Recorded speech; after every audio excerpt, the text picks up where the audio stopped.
Astaghfirullah. Bismillahirrahmanirrahim.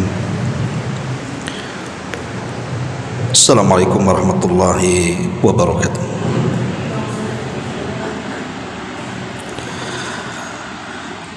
Alhamdulillah.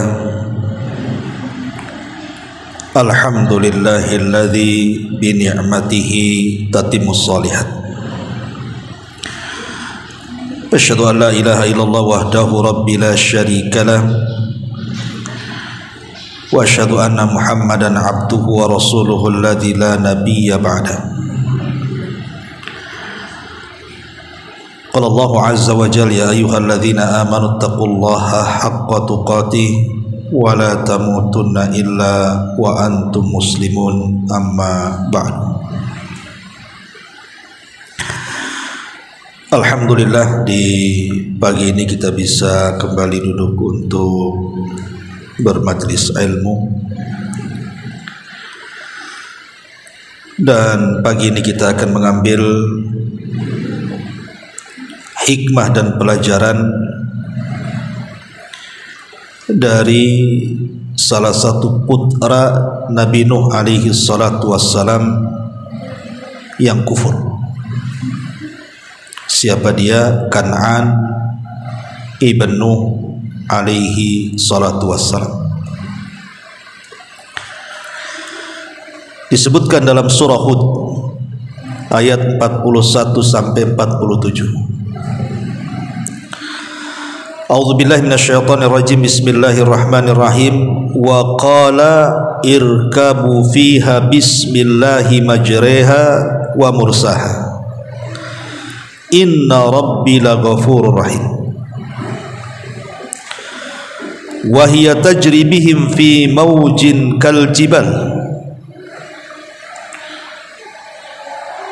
Dan dia berkata, naiklah kamu semua ke dalam kapal tersebut dengan menyebut nama Allah pada waktu berlayar dan pada waktu berlabuh.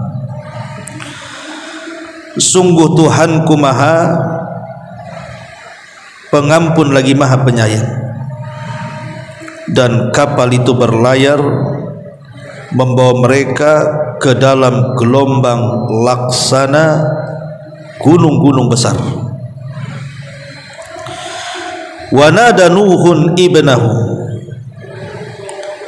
Lalu berkata Nuh memanggil-manggil putranya Kan'an.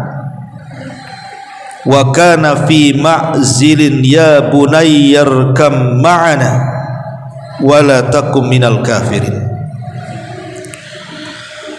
Dan ketika itu putra Nuh berada di tempat yang jauh terpencil, dan Nuh memanggil, wahai anakku, naiklah ke dalam perahu bersama kami, dan janganlah engkau bersama orang-orang kafir. Qala sa'awi ila jabalin ya'simuni minal ma. Maka anaknya pun menyahut dan mengatakan, aku akan mencari perlindungan ke gunung-gunung yang dapat menghindarkan aku dari air tersebut. Maka Nuh mengatakan, la asimal yawma min amrillah illa man rahim. Wahai putraku, tidak ada yang melindungi dari siksa Allah pada hari ini selain Allah yang Maha Penyayang. Wa hala bainahumal mawju fakana minal mughraqin. Dan gelombang-gelombang itu menjadi penghalang antara keduanya, maka putra Nuh tersebut termasuk orang-orang yang akan ditenggelamkan.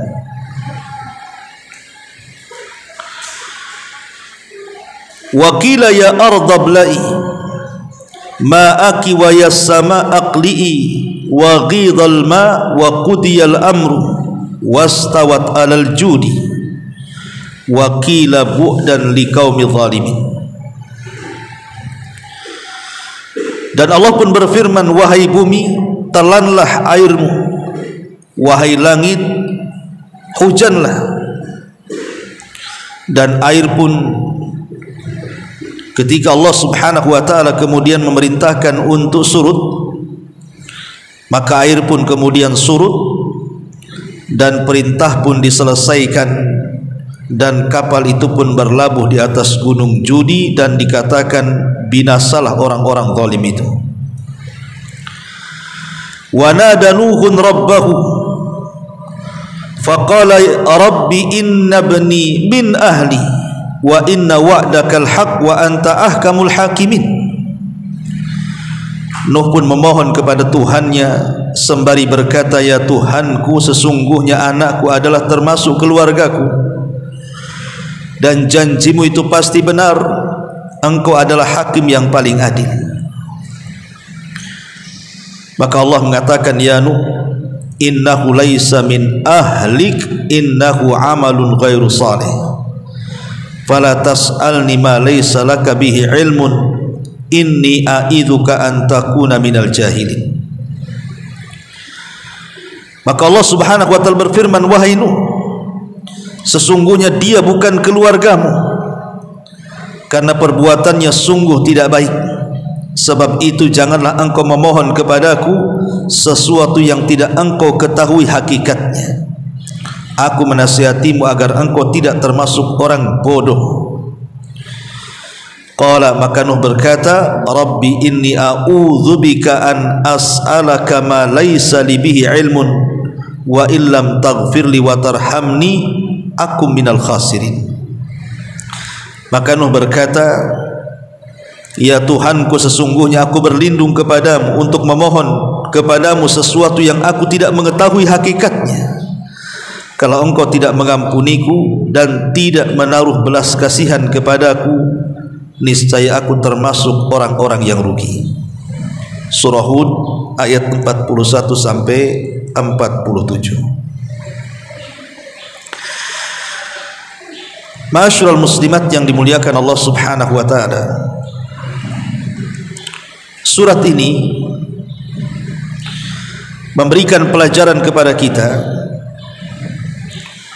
bagaimana Nuh alaihi salatu wassalam diuji oleh Allah subhanahu wa ta'ala dengan kekafiran putranya.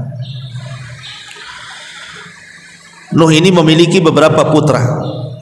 Satu Syam, dua Ham, tiga Yafis, dan yang terakhir adalah Kan'an. Lah tiga putra Nuh semua beriman, tapi satu putranya Kan'an tidak beriman dan mengikuti jejak istrinya Nuh. Dari sini Allah subhanahu wa ta'ala berfirman, ya ayyuhalladzina amanu inna min azwajikum wa auladikum aduwwan lakum fahdaruhum wa in ta'fu wa tasfahu wa taghfiru fa innallaha ghafurur rahim. Wahai orang-orang yang beriman, sesungguhnya di antara istri-istrimu atau pasangan-pasangan dan anak-anakmu ada yang menjadi musuh bagimu, seperti Nuh. Dua-duanya jadi musuh, istrinya jadi musuh, anaknya pula jadi musuh. Terkadang kita diuji seperti itu kan. Terkadang ada suami yang diuji istrinya musuh dia, anaknya pula musuh dia, atau sebaliknya, istri diuji dengan suaminya dan juga anak-anaknya. Begitulah dunia terkadang, Allah bolak-balik seperti itu. Tapi di sini lihat bagaimana Nuh alaihi salatu wassalam mengadakan hiwar bersama putranya Kan'an ini. Berdialognya Nuh bersama putranya Kan'an di sini ada pelajaran besar yang penting sekali, terutama dalam ilmu parenting. Dan ini risalah kepada siapapun orang tua, saya, ibu, atau siapapun yang mendengarkan kajian ini. Terkadang ada orang tua diuji dengan anaknya yang durhaka. Yang saya maksudkan adalah orang tuanya sudah berusaha semaksimal mungkin mendidik dia. Tidak ada yang luput dalam pendidikannya, tidak ada yang luput usaha memperbaikinya, tenaganya, dananya, kekuatan hidupnya untuk mendidik anaknya, tapi Allah takdirkan anaknya pula durhaka. Perhatikan kisah Nuh alaihi salatu wassalam. Tidak mungkin seorang ulul azmi sekaliber Nuh alaihi salatu wassalam tidak mendidik anaknya. Mustahil. Mustahil Nuh tidak mendidik anaknya. Buktinya yang tiga beriman. Apalagi Nuh alaihi salatu wassalam itu bukan hanya seorang nabi, dia rasul, bahkan rasul pertama, bahkan dia masuk dalam deretan ulul azmi. Pasti Nuh sudah berupaya keras untuk membimbing keluarganya, baik istrinya ataupun anak-anaknya. Bahkan Nabi Allah Nuh alaihi salatu wassalam itu dikisahkan dalam Al-Quran, berdakwah itu bukan sehari, 2 hari, setahun, 2 tahun, tetapi alfasanatin illa khamsina ama, 950 tahun Nuh berdakwah kepada kaumnya, termasuk juga anaknya dalam kaumnya, termasuk juga istrinya masuk dalam kaumnya. Artinya selama itu Nuh berdakwah 950 tahun, baik kepada kaumnya atau kepada keluarganya. Tapi Nuh diuji oleh Allah subhanahu wa ta'ala dengan kekufuran orang terdekatnya, istri dan salah satu putranya Kan'an. Artinya ini ujian bagi Nuh alaihi salatu wassalam. Sebab kalau seluruh keluarga Nuh menjadi baik, anggaplah istrinya salehah atau putranya Kan'an juga tidak kufur dan beriman kepada Nuh, artinya seluruh keluarga Nuh itu baik, tentu Nuh alaihi salatu wassalam tidak perlu bersabar. Tetapi dengan kesabaran Nuh alaihi salatu wassalam, karena diuji oleh Allah, bukan hanya kaumnya kufur, tapi istrinya juga kufur, anaknya juga kufur, maka diangkatlah Nuh bukan hanya menjadi seorang nabi dan rasul, karena kesabarannya meningkat menjadi ulul azmi. Karena kesabarannya itulah maka disebut ulul azmi. Makanya Allah mengatakan kepada Rasul, fasbir kama sabara ulul azmi minar rusul. Sabarlah wahai Muhammad sebagaimana sabarnya ulul azmi. Salah satunya Nuh. Dia dikenal dengan kesabarannya menghadapi istri dan anaknya. Padahal dakwahnya bukan sehari 2 hari. 950 tahun dia menasihati istri anaknya itu. Tapi hidayah tidak menyentuh keduanya. Sampai pada waktunya ketika azab Allah subhanahu wa ta'ala ditimpakan kepada umat Nuh yang kufur kepada Allah azza wa jalla, termasuk anaknya Kan'an. Lihat, tidak mungkin orang tua ketika melihat anaknya hendak tenggelam dibiarkan, kan? Mustahil. Kita punya anak mau tenggelam, tidak mungkin orang tua diam saja. Pasti orang tua akan berusaha menyelamatkannya.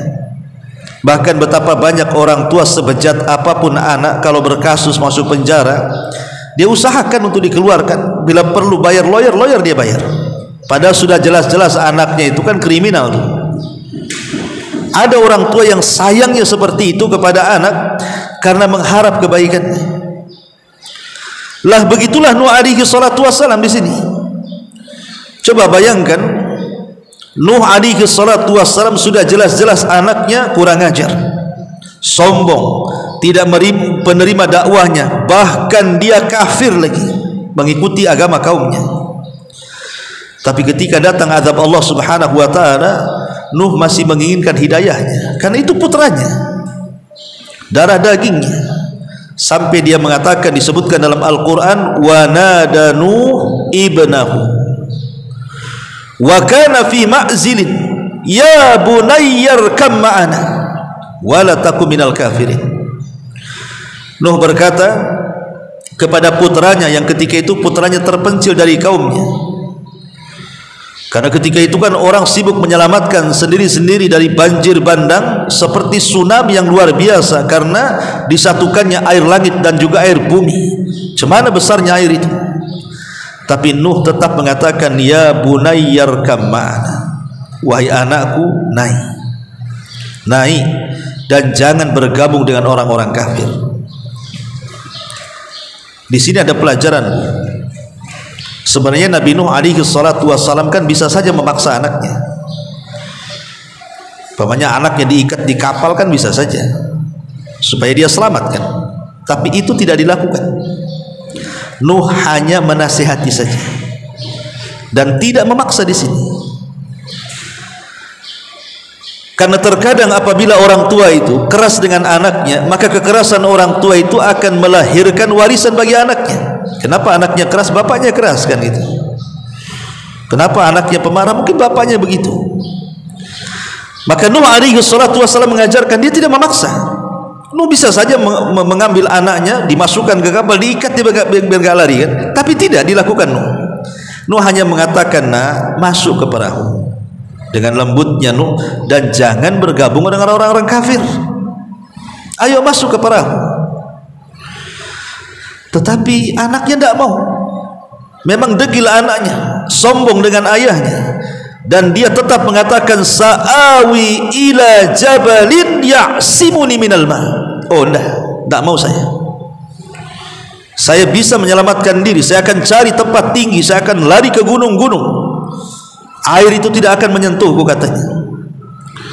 Tapi ayahnya tetap meyakinkan kepada anaknya, la asimal yauma min amrillah, nah, tidak akan ada yang selamat hari ini, semua akan binasa. Masuk.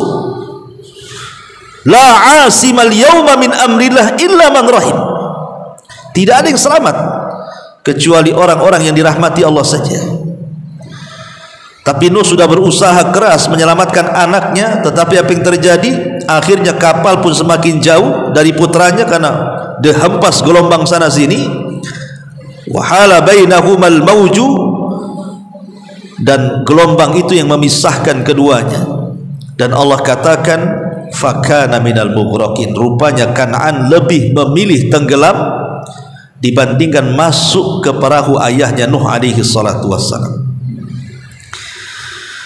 Nuh alaihi salatu wassalam sudah tahu kan pembangkangan anaknya ini, sudah kafir, kurang ajar, membangkang lagi, keras kepala. Tapi Nuh alaihi salatu wassalam namanya orang tua tetap sayang dengan anaknya. Dia mengatakan, Rabbi inna ibni min ahli, ya Rabb, anakku itu keluargaku, kenapa kau pisahkan aku dengan dia?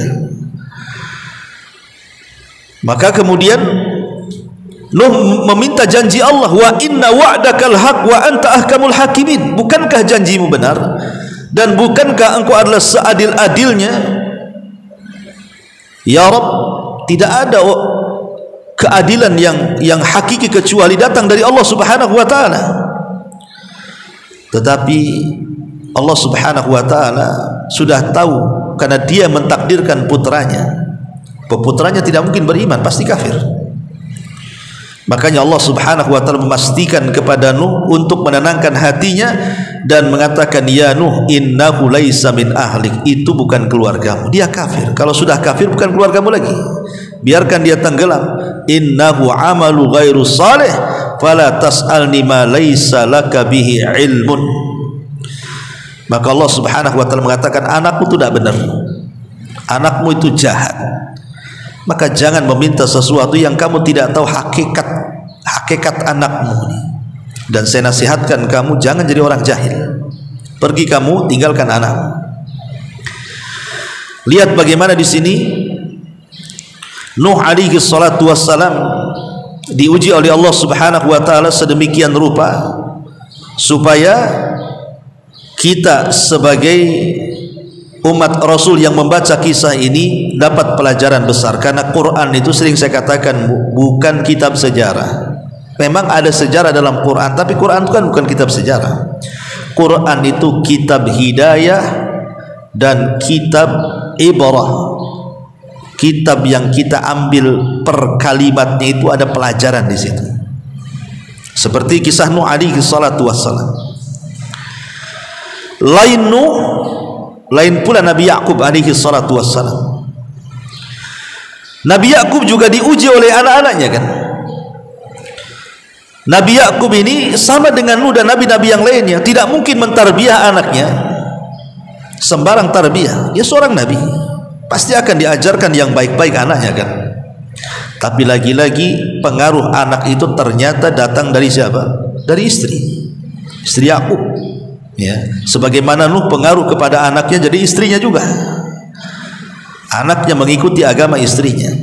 Begitu juga Yakub yang 10 putranya yang hasad kepada Yusuf pun pengaruh dari ibunya kan.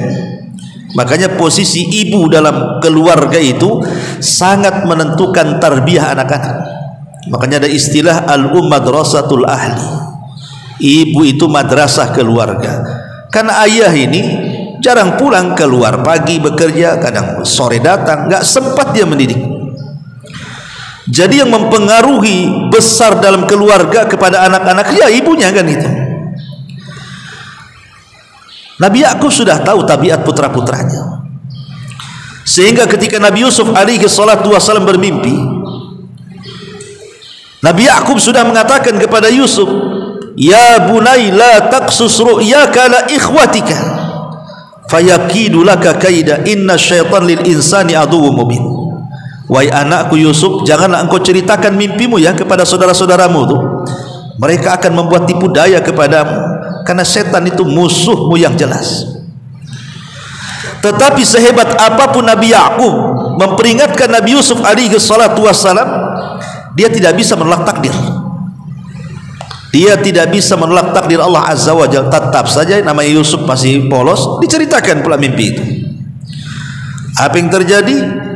Muncullah hasad saudara-saudaranya, yang mengakibatkan akhirnya kemudian mereka pun membawa Nabi Yusuf dengan alasan bermain-main, belakangan dimasukkan ke sumur, kemudian dibuat alasan bahwa dia diterkam serigala dengan dilumuri bajunya dengan darah kambing. Nabi Yakub buta, tidak tahu, udah tua buta lagi kan itu. Tapi Nabi Yakub tahu bahwa saudara-saudaranya ini sudah berbuat jahat kepada Yusuf. Makanya ketika Allah Subhanahu wa taala melanjutkan dalam surah Yusuf ayat 18-nya, waja'u ala qamisihi bidhamin kadhib, mereka datang membawa baju gamis yang berlumuran dengan darah palsu itu. Qala bal sawwalat lakum anfusukum amran fasabrun jamil wallahul musta'an ala ma tasifun. Apa kata Nabi Yakub? Sebenarnya dirimu sendirilah yang memandang baik perbuatan buruk itu, maka kesabaran yang baik itulah kesabaranku, dan Allah sajalah yang akan menyingkap semua apa yang kalian ceritakan itu. Benar salahnya nanti Allah akan singkap nanti. Tapi di sini ada pelajaran dari dua kisah ini. Kalau seandainya orang tua diuji oleh anaknya, anggaplah orang tua itu sudah mentarbiyah dengan tarbiyah yang baik. Seperti Nuh sudah mentarbiyah dengan tarbiyah yang baik, tapi Allah takdirkan pula Kan'an kufur. Ataupun sudah mentarbiyah tarbiyah yang baik seperti Yakub, tetapi juga anak-anaknya juga menyakiti anak-anak yang lainnya. Kalau itu terjadi, hanya satu kata, Bu, apa? Sabar. Apa lagi? Sabar. Lihat tadi ayat yang saya baca, ya ayyuhalladzina amanu inna min azwajikum wa auladikum aduwwan lakum fahdharuhum. Wahai orang-orang yang beriman, sesungguhnya pasangan-pasangan kalian, anak-anak kalian itu bisa menjadi musuh bagi kalian. Hati-hati dari mereka.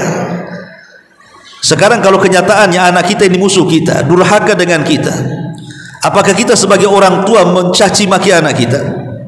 Apakah sebagai orang tua kemudian kita mengusir anak kita? Apa sebagai orang tua kita memukul anak kita dan begitu seterusnya dengan kekerasan? Tidak. Al-Quran mengatakan, wa in ta'fu wa tasfahu wa taghfiru fa innallaha ghafurur rahim. Allah Subhanahu wa taala justru kebalikannya. Kalau Allah takdirkan kita diuji seperti ini, justru orang tua jangan melakukan hal-hal yang di luar kesadarannya. Kan banyak orang tua itu kalau diuji anaknya durhaka, ya termasuk saya atau mungkin yang lainnya, terutama bapak ya, karena bapak ini kadang-kadang emosional kan itu. Terkadang bisa saja diusirnya anaknya kan, dimakinya anak itu, didoakan buruk, terkadang sampai melakukan kekerasan. Tapi Al-Quran mengajarkan tidak demikian. Kata Allah Subhanahu wa taala, wa in ta'fu, kalau engkau maafkan anakmu tuh. Ini jelas-jelas anak sudah jadi musuh tuh, dan durhaka dengan orang tuanya kan. Tapi Allah mengatakan apa? Wa in ta'fu, jika engkau wahai orang tua berlaku memaafkan, wa tasfahu, dan juga berlaku santun, wa taghfiru, dan berusaha memaafkan, maka itu lebih baik lagi karena Allah Maha Pengampun lagi Maha Penyayang. 3 kalimat, ta'fu, tasfahu, taghfiru. Apa maknanya? Ta'fu ini artinya memaafkan, tetapi memaafkan itu belum hilang kedengkian. Kita bisa memaafkan, tetapi marah belum tentu hilang. Saya maafkan, tapi masih dongkol kan? Karena maaf itu kan terlontar dalam lisan. Ada orang yang berbuat salah akhirnya minta maaf, Bu. Ibu bisa aja maafkan. Ya saya maafkan. Udah selesai sampai di sini. Tapi kan masih gerutu tuh ibu. Masih belum hilang ke dalam hati itu. Itu namanya ta'fu. Cukup sampai di sini tidak, dinaikkan lagi. Wa tasfahu. Tasfahu ini lebih daripada sekedar al-afu. Tapi kita memaafkan dengan menjernihkan hati, dihilangkan perasaan dendam, marah dan apapun kepada anak kita.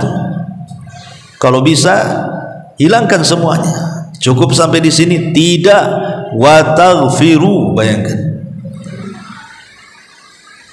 Jadi wa taghfiru lebih tinggi daripada sekedar afu dan tasfah.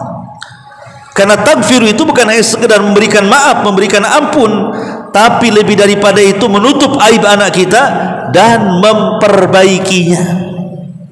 Jadi tugas kita, kalau memang Allah takdirkan kita sudah berusaha keras, waktu kecil kita bisalah membimbing anak itu, betul-betul kita bimbing anak itu ke agama gitu. Tapi setelah besar pula qadarullah dia terkena pergaulan bebas umpamanya, membuat jengkel orang tuanya. Terkadang durhakanya anak itu berlebih kepada orang tuanya. Tapi lihat kata Allah, jika engkau memaafkan mereka walaupun belum hilang marahnya gitu ya. Kemudian watasfahu, dan berlaku santun, memaafkan dengan menghilangkan semua kedengkian. Wataghfiru, dan memaafkan dengan berusaha untuk memperbaikinya dan menutup aibnya, itu lebih baik. Karena semua sudah berjalan di atas takdir masalahnya. Apalagi yang mau dikata, sabarlah. Karena itu takdir Allah Azza wa Jalla. Kan ibu sudah berbuat baik, sudah semaksimal mungkin kan mendidik anak itu. Tapi Allah takdirkan anaknya nakal, apalagi? Selain bersabar, beriman dengan takdir. Kenapa demikian? Karena boleh jadi, Bu, Allah Subhanahu wa Ta'ala hendak mengangkat derajat ibu dengan diberikan ujian seperti itu. Ujian kan datang dari mana saja kan? Bisa saja dari kesehatan, dia sakit. Bisa saja dari ekonomi, mungkin suami kena pecat. Bisa saja dengan ucapan tetangga-tetangga yang menyakitkan. Terkadang bisa juga ujian itu dari anak yang nakal. Itu kan ujian tuh. Allah sedang menguji kita dengan anak-anak kita. Kalau kita sabar dengan anak-anak kita, kemudian berusaha untuk memaafkan dan juga memperbaiki anak kita, boleh jadi Allah sedang mengangkat derajat kita. Allah sedang sayang sama kita. Cuma kita tidak tahu saja. Karena Allah Subhanahu wa Ta'ala apabila mencintai hambanya, ibtalahum, Allah uji hamba itu. Makanya kenapa sebisa mungkin walaupun anak kita itu, Bu, nakal nakal-nakalnya, jangan pernah mendoakan buruk kepada mereka. Karena Allah mengatakan, Rasul mengatakan, la tad'u ala anfusikum wala ala auladikum wala ala amwalikum. Jangan mendoakan buruk kepada diri-diri kalian, kepada anak kalian, dan kepada harta-harta kalian. Jangan.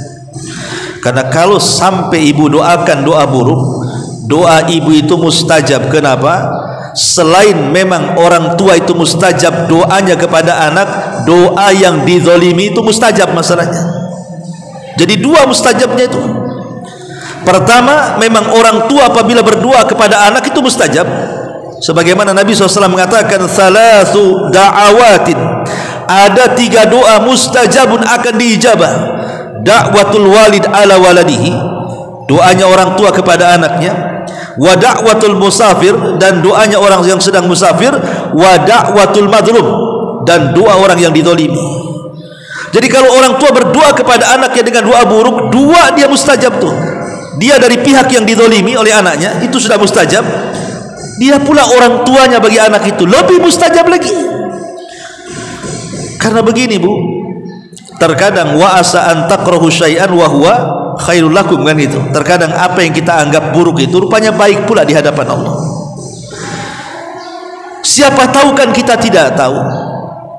Mungkin anak yang kita anggap durhaka itu, setelah kemudian orang tuanya meninggal, dia jadi baik. Justru dia pula yang mendoakan orang tua dengan penyesalannya karena dia tidak pernah berbuat baik kepada orang tuanya. Atau kalaupun dia tidak diperbaiki, dia punya keturunan yang baik. Mungkin kita punya cucu yang soleh dan solehah kan, yang kelak mendoakan kita. Karena satu-satunya aset di dunia yang dekat dengan orang tua itu yang akan memberikan syafaat, siapa kalau bukan anak? Makanya ada syariat akikah itu supaya anak kita memberikan syafaat bagi orang tuanya. Lah dari sini kita tahu bahwa apa yang harus didoakan orang tua dari dua kisah Nabi Yakub dan Nabi Nuh alaihi salatu wassalam, saya ringkas: satu, bersabar. Kemudian bersabar dengan apapun yang datang dari anak kita. Walaupun anak kita ini menyakiti orang tuanya, maka bersabar lebih baik. Kemudian berusaha untuk memaafkan, menghilangkan kedengkian hati kita kepada anak kita, dan berusaha untuk mengampuni kesalahan anak kita, menutup aibnya dan berusaha memperbaikinya. Ini yang pertama. Yang kedua, berdoa. Ketuk pintu langit. Makanya sini saya katakan, doa itu adalah salah satu bentuk mengetuk pintu langit. Kalau setiap hari kita ketuk pintu langit, tidak mungkin Allah membiarkan doa kita, pasti mustajab. Hari-hari, seperti yang saya sering analogikan, ibu benci sama saya, tapi hari-hari datang ke rumah mengetuk pintu, tidak mungkinlah saya nggak buka, pasti akan dibuka juga. Tapi Allah tidak mungkin benci dengan kita. Allah itu Ghafurur Rahim. Jangankan kita, iblis saja berdoa dikabulkan. Iblis lo berdoa dikabulkan. Apa kata iblis? Rabbi anzirni ila yaumi yub'atsun. Ya Rabb, tangguhkan aku sampai hari dibangkitkan kiamat ini. Apa kata Allah? Innaka minal mungdharin. Engkau kukabulkan, kau tidak akan mati dan engkau akan hidup sampai hari dibangkitkan. Loh, iblis saja berdoa dikabulkan permintaannya. Kita ini bukan iblis, ya. Maka berdoa kepada Allah Subhanahu wa taala, minta kepada Allah supaya anak kita diperbaiki. Terus apalagi kalau ibu mencari waktu-waktu yang mustajab, tempat-tempat yang mustajab. Bangun di sepertiga malam, berdoa saat hujan, berdoa di antara azan dan qomat, berdoa setelah asar hari Jumat umpamanya, kan itu kan waktu-waktu mustajab tuh. Apalagi kalau doa-doa di waktu mustajab, mustahil Allah tidak kabulkan. Kalaupun seandainya Allah takdirkanlah seandainya. Anggap saja kita sudah berdoa, tapi juga anak itu juga tak berubah-berubah. Itu sudah kita kembalikan ke yang ketiga, berjalanlah dengan takdir Allah. Yang jelas ibu sudah melakukan hal yang terbaik, mengarahkan anak itu ke yang baik, sehingga kalau Allah takdirkan anak ibu masuk neraka, ibu tidak ke bawah-bawah tuh. Karena ibu tidak meremehkan pendidikan. Lain kalau seandainya ibu meremehkan pendidikan, kemudian anaknya jahat, setelah kemudian ibu tua ingin baik, apa nasi sudah jadi bubur? Anak itu akan menyeret orang tuanya ke neraka. Kalau tarbiyah kita ini taksiru fi tarbiyah, kita lalai mentarbiyah mereka. Tapi kalau sudah memang tarbiyah kita sudah maksimal, tenaga, biaya, pikiran betul-betul kita berikan kepada anak kita, tapi Allah takdirkan anak kita seperti itu sudah takdir namanya. Sudah takdir, mau diapakan lagi? Ya, sudah serahkan kepada Allah Subhanahu wa taala. Minimalnya kalau anak kita masuk neraka, kita orang tua nak masuk di situ. Dan Allah akan ganti dengan anak-anak yang baik kelak di surga. Kalau takdirkan, kita sudah berusaha anak kita naudzubillah sampai kemudian keluar daripada Islam umpamanya, sampai murtad, naudzubillah, dia masuk neraka dan tidak akan kembali ke surga, karena orang kafir mustahil masuk surga. Maka Allah akan gantikan dengan anak-anak terbaik bagi kita di surga. Maka berjalan dengan takdir. Kalau sudah maksimal apa takdirnya, paling nggak ada lagi ucapan kita kecuali ya ini sudah takdir Allah. Tetapi walaupun demikian, kita jangan pula kemudian bersandar kepada takdir, karena kita tidak tahu takdir Allah seperti apa kan. Tetap walaupun memang kita harus berjalan dengan takdir, yang namanya mengarahkan agama itu ke agama itu kewajiban. Pokoknya Allah takdirkan anak kita ini kufur, jadi kafir, pindah agama. Bukan berarti sudah stop sampai di sini, tidak. Tetap kita nasihati. Nah, balik ke Islam, balik ke hidayah, balik ke agama. Makanya kemarin kan sudah saya jelaskan kepada ibu, kenapa pentingnya mentarbiyah anak itu dari dasar. Kenapa? Dari mulai bayi, mulai dari dalam perut pun umpamanya kalau bisa ibu membaca Al-Quran kan gitu. Karena anak itu walaupun dalam perut ibu dia memang tidak bisa melihat, tapi dia bisa mendengar.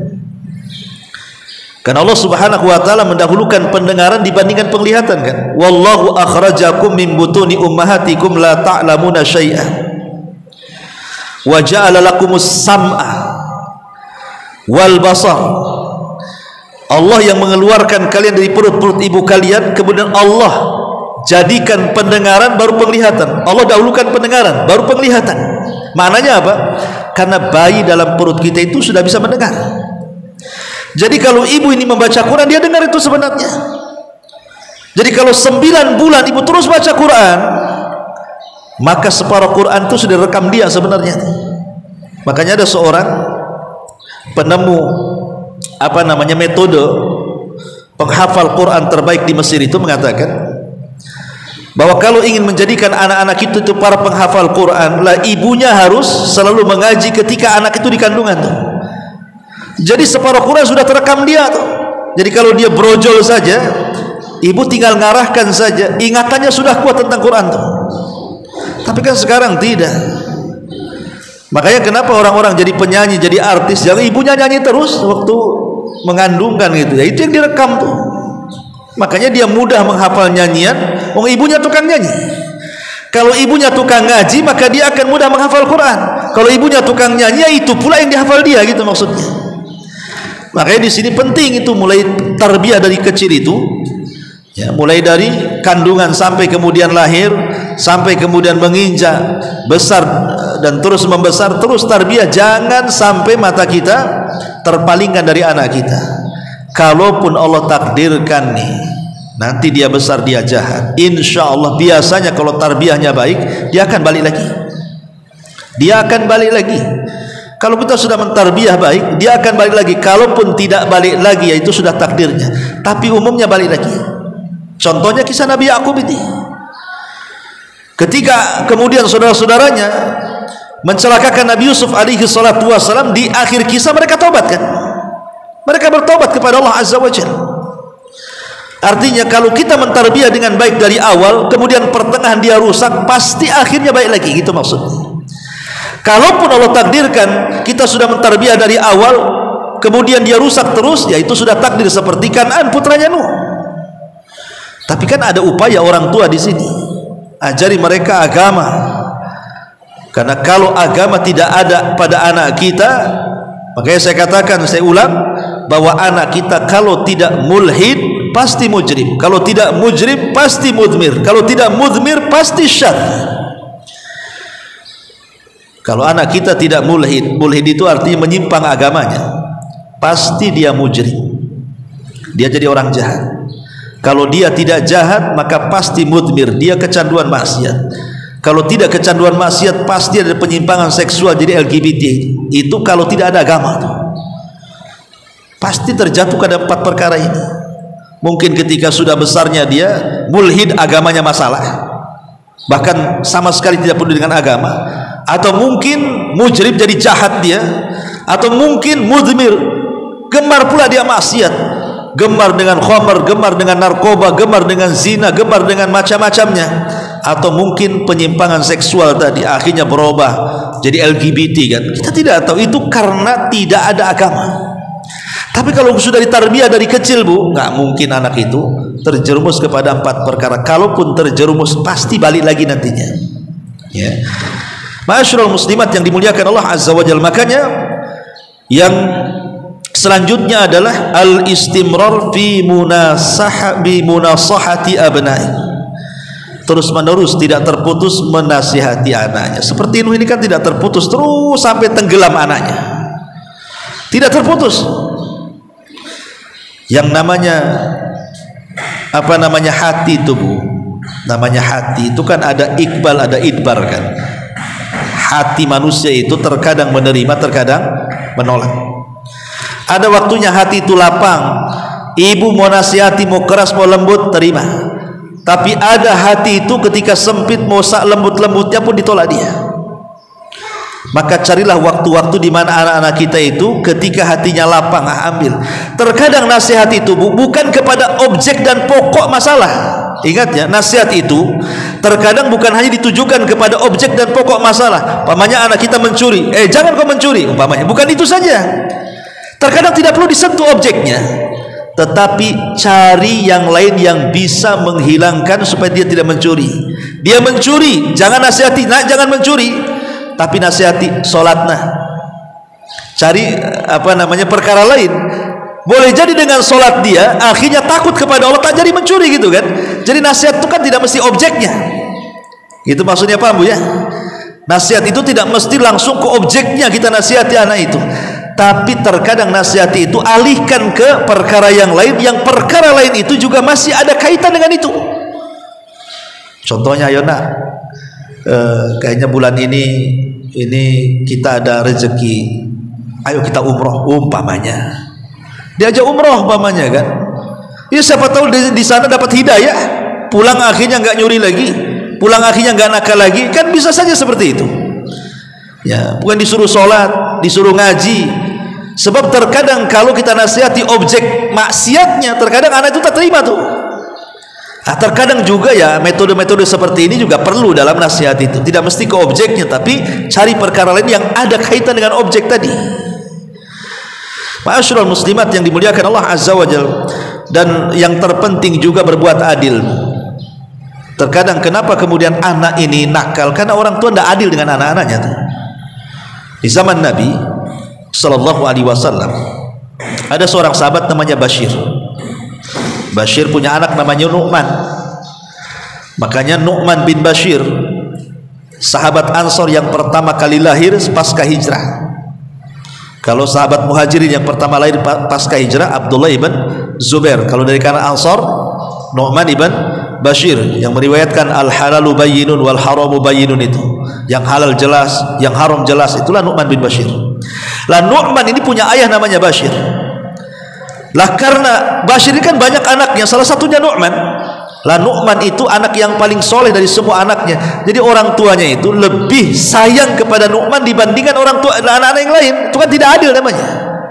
Saking sayangnya Bashir ini sampai dia hendak menghadiahkan sesuatu kepada Nu'man, dan ingin disaksikan oleh Nabi ketika menyerahkan hadiah itu kepada Nu'man. Datang Bashir kepada Nabi dan mengatakan, ya Rasulullah, ini anak saya Nu'man, dan ini anak yang paling saya cintai. Saya ingin memberikan hadiah kepada anak saya, tolong saksikan. Apa kata Rasulullah? Apakah anakmu cuma Nu'man saja?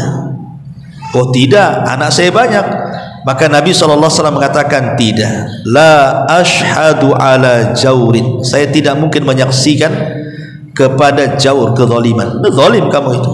Maka Rasul mengatakan dalam sebuah hadis, i'dilu baina auladikum, adilah kalian ketika menghadapi anak-anak kalian. Karena salah satu kenapa dampak anak itu jadi nakal kan, itu kadang-kadang kesalahan orang tuanya, bukan kesalahan anaknya. Ya tadi caranya karena tidak adil kan itu. Kalau kita adil dengan anak-anak kita, tidak mungkin anak-anak kita juga nakal kan itu. Yang lebih parah lagi, bukan hanya tidak adil, memang dari awal orang tuanya yang mengajarkan anaknya itu hukul walidain, tidak mentarbiah anaknya, anaknya dibiarkan saja. Sampai di zaman Umar itu ada seorang bapak mengeluh karena kenakalan anaknya. Ini bapak ini datang kepada Umar radhiyallahu anhu yang ketika itu menjadi khalifah dan mengatakan, ya Amirul Mukminin, anak saya dikurang ajar. Kan banyak tuh, saya pernah di anak ya mungkin dia sudah baru hijrah, dia mengatakan, Ustaz, anak saya, bapak saya dajjal, kata. Bisa kamu mengatakan dajjal bapak? Ya udah nggak sholat, maksiat lagi, keras sama ibu saya, oh dajjal betul. Ada anak bilang dajjal sama orang tuanya. Coba bayangkan.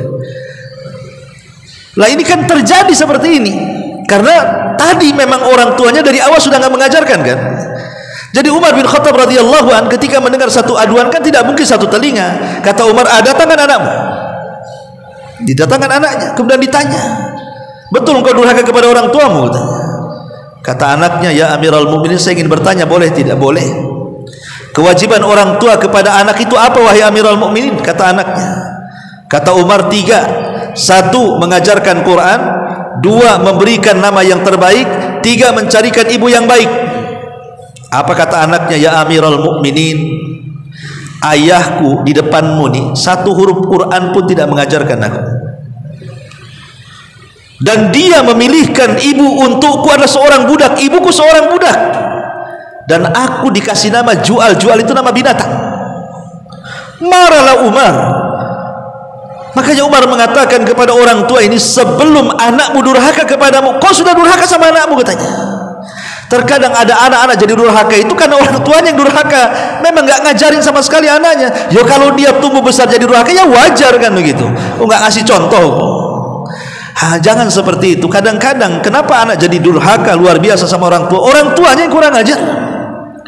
Jadi durhaka itu bukan hanya bersumber dari anak, orang tua pun bisa durhaka tuh.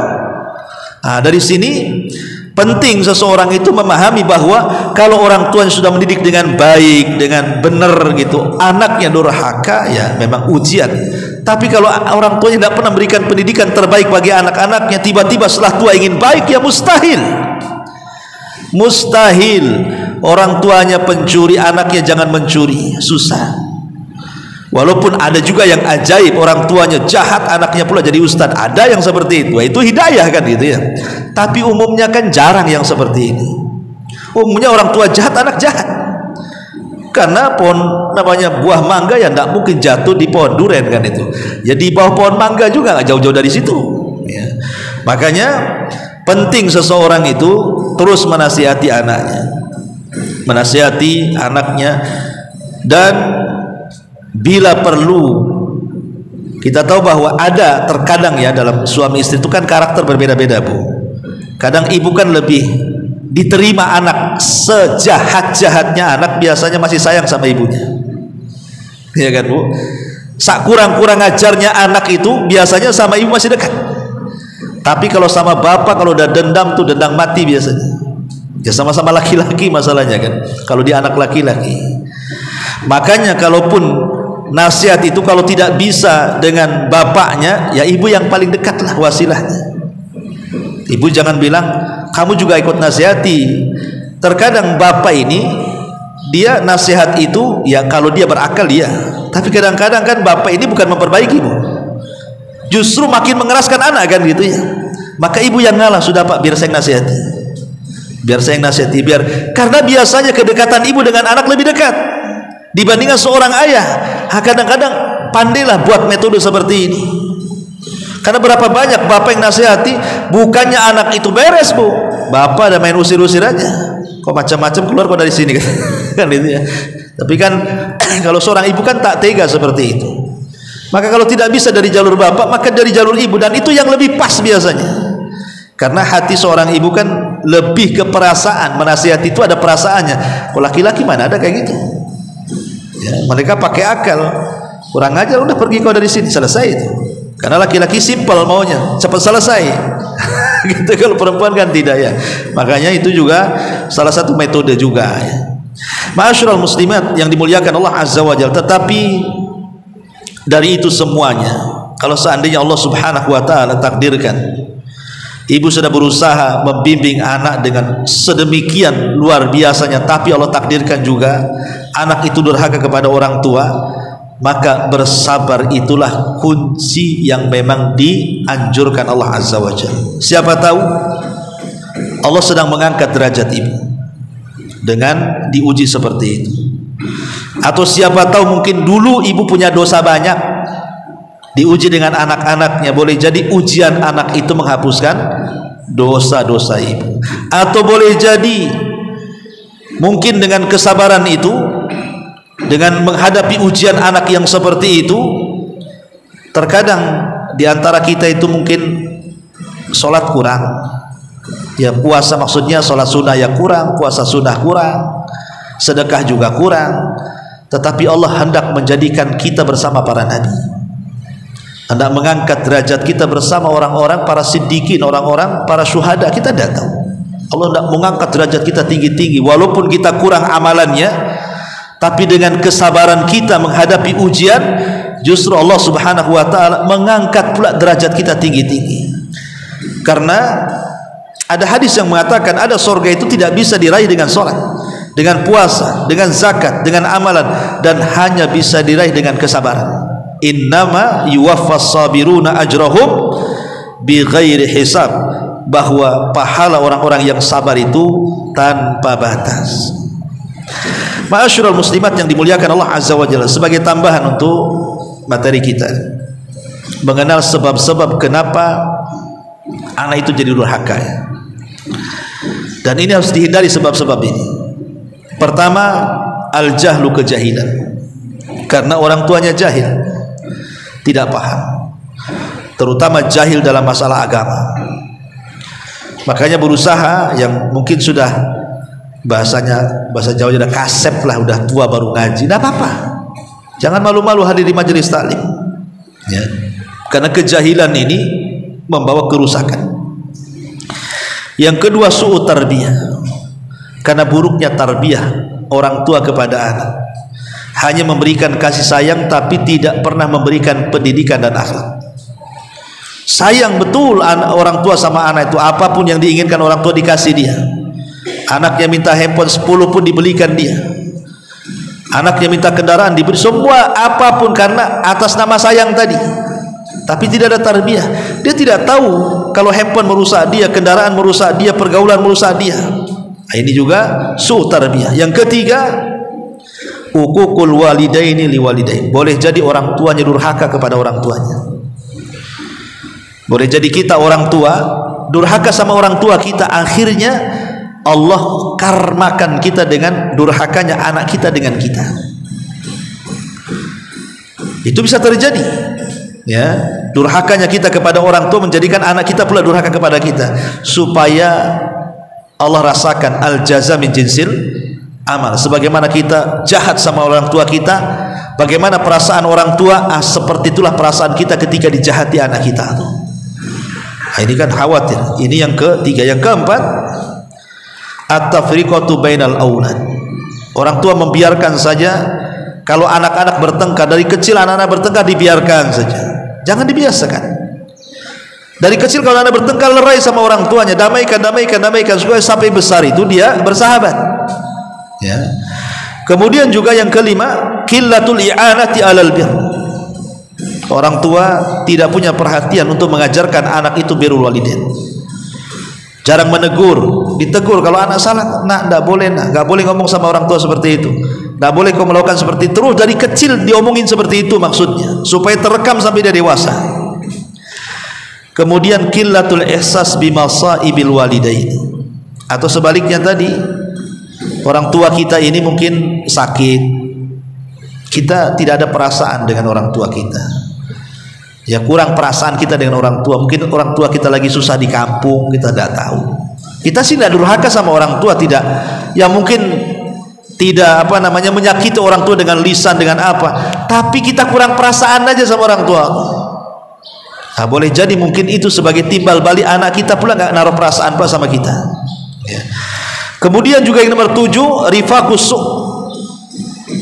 Kita tidak pernah mengecek anak kita ini berkawan dengan siapa, berkawan dengan iblis kah, dengan malaikat kah, kita tidak tahu, ya. Jadi harus tahu tuh, ini anak saya ini berkawan nih di alam gaib ini, jangan-jangan sama iblis pula kan itu. Nah, orang pakai handphone semua, itu bahayanya handphone. Kita senang anak kita sudah tidak berkawan dengan anak tetangga yang nakal, ketemu pula anak nakal di Facebook. Kayaknya masalah jadinya kan. Sama-sama nakal, lebih nakal lagi di dunia medsos, merusak lagi akal kita, malah anak kita dirusak akalnya. Maka penting berusaha untuk mencarikan teman yang baik dan menasihati untuk mencari teman yang baik. Kemudian yang nomor 8, sul akhlak, Buruknya akhlak orang tua kepada anak. Enggak ada lembut-lembutnya orang tua kepada anak. Mencontohkan yang tidak baik, ya wajar kalau ditiru kan. Ya, itulah kenapa kemudian 8 perkara ini penyebab besar, ataupun mungkin lebih daripada itu, terjadi ikhtilaf.